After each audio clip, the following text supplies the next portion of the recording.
선조들의 손길과 숨결이 가득히 밴 우리의 정원 문화는 5,000년 유구한 역사와 더불어 한국인의 멋과 슬기를 듬뿍 담고 있다.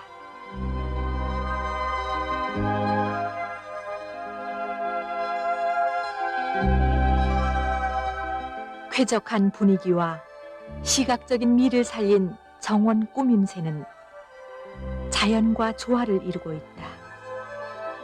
동양 삼국 중 자연보다 웅장하게 꾸며 권위주의적 경향을 나타낸 중국과 자연을 축소해 강한 인공미를 풍긴 일본과는 다르게 한국은 아기자기한 자연 경관을 원경으로 받아들여 꾸미지 않은 듯 꾸며 자연과 가장 잘 어울리게 조경하였다. 산과 들과 강의 경치를 즐기고 자연과 하나되게 생활한 한국인들에게 정원은 극히 자연스러운 삶의 공간이었다.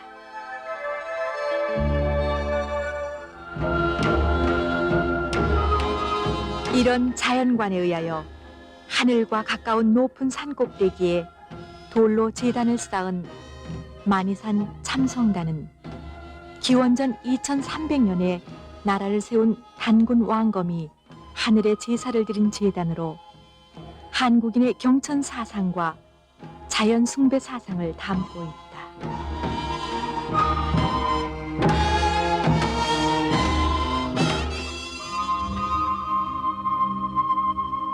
산천의 나무와 숲은 생명이 깃들어 있어 신성시했으며 자연에 순응하려는 생활관이 정원 문화의 정신적 바탕이 되고 있다.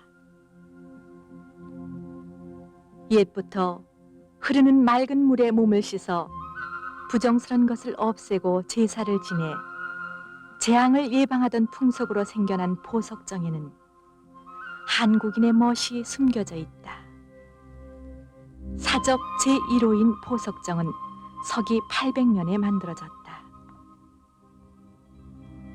흐르는 물 위에 술잔을 띄우고 시를 한 수울 푼 포석정지는 직선으로 흐르는 물보다 곡선을 이용해 좁은 공간에 여러 사람들이 동시에 참여할 수 있게 만든 한국인의 지혜를 엿볼 수 있다. 이런 독특한 수리기법은 연못에 물을 채우는 방법에도 잘 나타난다. 연못의 물은 더러운 이물질을 거른 후 작은 연못에 모이게 하고 다시 두 단의 폭포를 거쳐 연못으로 흘러가게 하고 있다. 이 같은 폭포 시설은 동양에선 처음으로 조성된 수경 기법이다.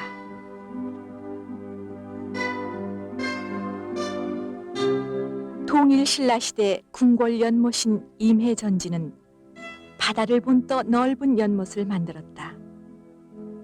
바다를 바라보는 시선으로 아득하게 보이도록 굴곡지게 만들었다.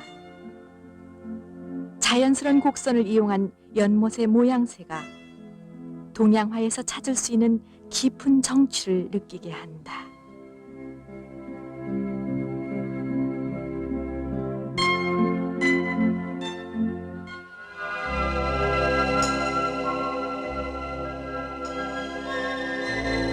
이와 같이 선구적 우리의 정원 문화는 5세기 중엽에 도입된 불교 문화의 영향으로 깊은 산중에서 깨달음을 얻고자 한 사찰 조언으로 이어진다.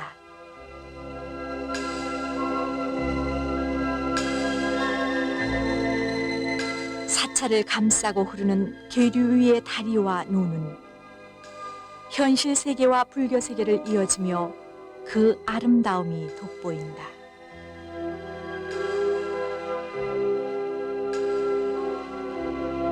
계류 위의 진입 공간을 지나면 사찰의 중심 공간인 대웅전에 다다른다.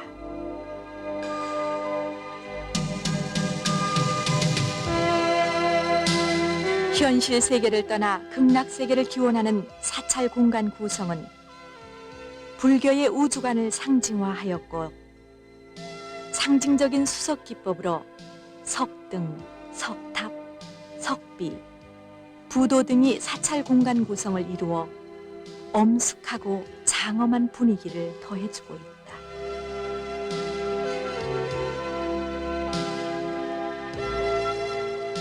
사찰 앞에 조성된 연못은 불교의 세계관을 상징한다.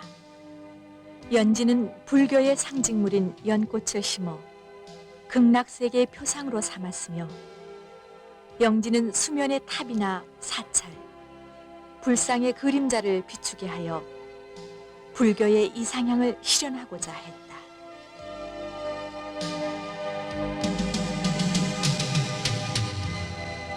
불교의 세계관을 땅 위에 꾸민 사찰의 구성은 자연의 순리와 불교의 우주관을 가장 자연스럽게 표현하고 있다. 자연과 잘 어울려 한국 고유의 평화스런 자연을 효과적으로 받아들여 꾸며진 것이 민가 마을이다.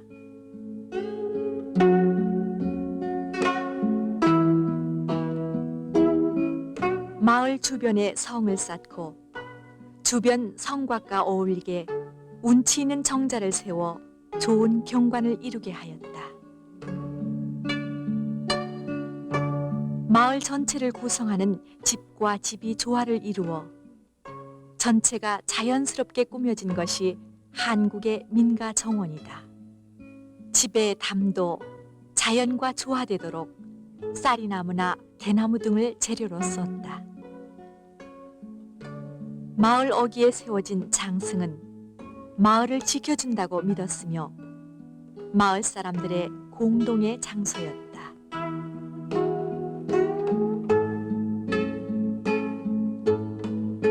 유교 사상에 따른 공간 구성이 사대부집 정원이며, 남녀 신분상의 높낮이에 따라 주거 공간이 분리되어 건물마다 마당이 있었다. 사랑마당은 남자 주인의 생활 공간으로, 그 안쪽엔 여자의 생활 공간인 안채가 있다. 사랑마당은 손님을 맞이하거나 대대로 집안의 큰 행사인 혼례를 치르기도 했다.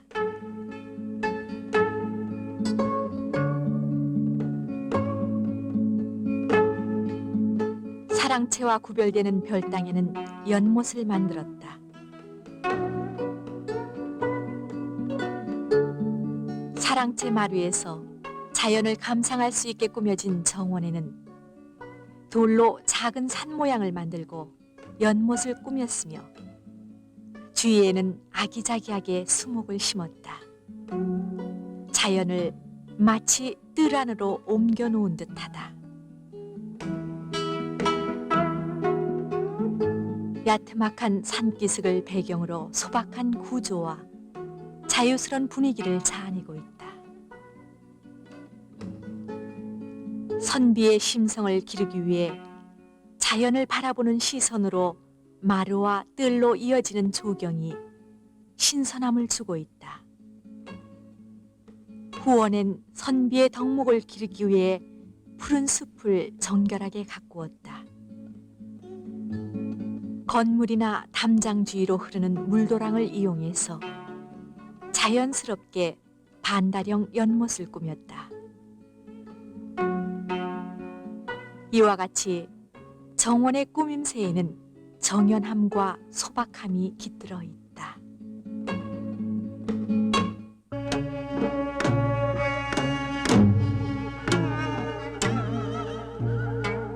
자연을 벗삼아 삶의 이상을 펼치고 풍류를 즐기며 심성을 길렀던 곳이 정자와 누이다.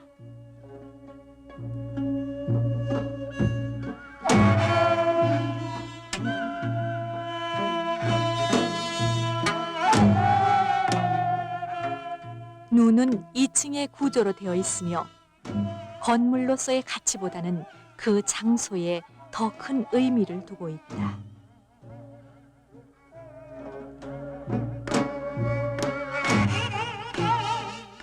자연을 바라보고 감상하는 누는 많은 사람들이 한데 모여 휴식이나 연회, 자연을 관람하는 공적 기능의 건물이다.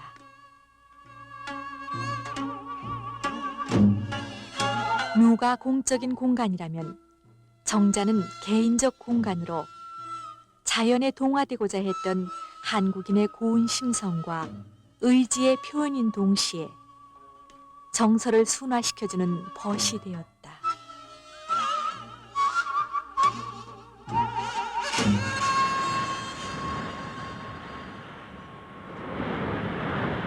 하늘과 땅과 사람을 하나로 하고자 했던 자연과는 조선시대 궁궐 조경에 잘 나타나 있다.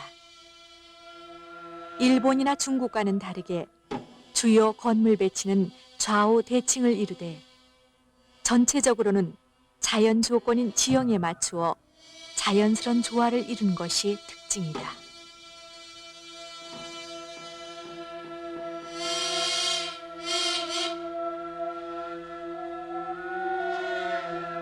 궁궐의 정원은 왕이 외국 사신을 맞이하거나 신하들과의 국정을 논하고 향유했던 연회의 기능과 왕족의 권위적 상징과 역대 왕족의 위패를 모신 공적인 공간이었다.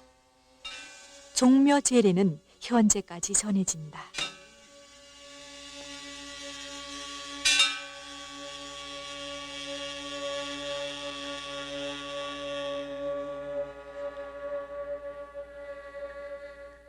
궁궐에는 왕이 국정을 보거나 공적인 의식을 행하던 공적인 공간과 왕과 왕비가 휴식하던 사적인 공간으로 나누어진다.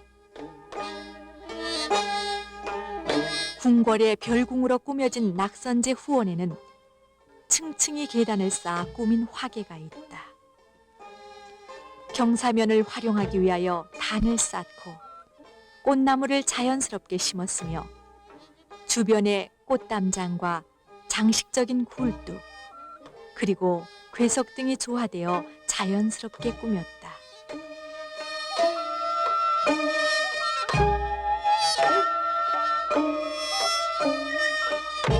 뒤뜰 담벽에 붙은 굴뚝에는 왕비가 오래 살도록 해, 달, 거북, 학 등의 십장생을 새겼으며 다양하고도 아기자기하게 꾸몄다.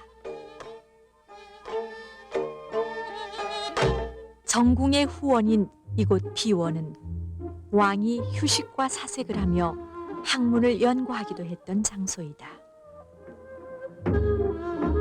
연못은 주위를 네모지게 만들었으며 중앙에는 둥근 섬을 만들어 음과 양의 조화를 꾀하고 있다.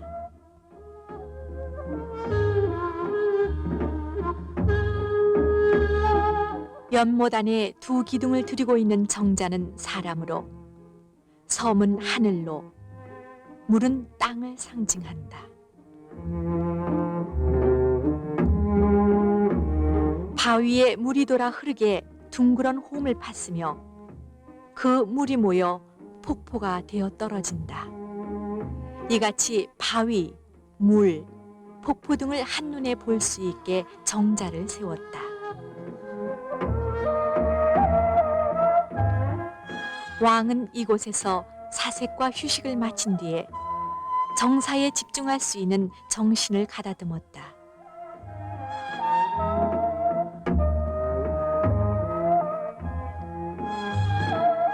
연못 주변에 심어진 관상수는 사철이 뚜렷한 한국의 기후에 어울리는 화렵수가 주종을 이룬다.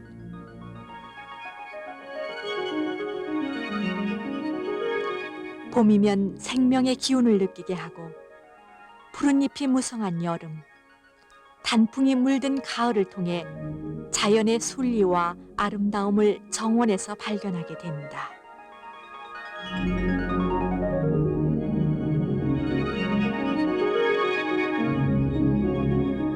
오랜 세월을 거치면서 더욱 다져진 한국의 정원은 지금도 고유한 형태와 맥을 간직한 채 한국인의 삶 속에 살아 숨쉬고 있다.